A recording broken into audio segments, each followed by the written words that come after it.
ইসলাম দায়িত্ব শেখায় আমাদেরকে। একজন প্রধান হওয়া এত সহজ না। রাসূল সাল্লাল্লাহু আলাইহি ওয়াসাল্লাম তার এমনি এমনি বলেননি, আলা কুল্লুকুম রাঈন ওয়া কুল্লুকুম মাসউলুন আন রাইয়াতিহি, তোমরা জেনে রাখো তোমরা প্রত্যেকেই দায়িত্বশীল, আর তোমাদের দায়িত্ব সম্পর্কে তোমরা জিজ্ঞাসিত হবে।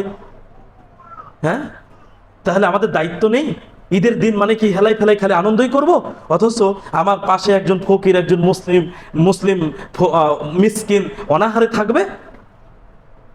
দায়িত্বের সাথে কাজ করতে হবে। সমাজ প্রধান এমনি হওয়া যায় না, ওই দায়িত্ব সম্পর্কে আল্লাহ ধরবেন। আর মর্যাদাও তো আছে। মর্যাদা কি? সহিহ বুখারী প্রথম খণ্ডের 660 নম্বর হাদিস, রাসূলুল্লাহ সাল্লাল্লাহু আলাইহি সাল্লাম বলছেন যে কিয়ামতের দিন আল্লাহর আরশের ছায়া ছাড়া কোনো ছায়া থাকবে না। সেই দিন 7 শ্রেণীর মানুষ আরশের ছায়ার নিচে স্থান পাবে।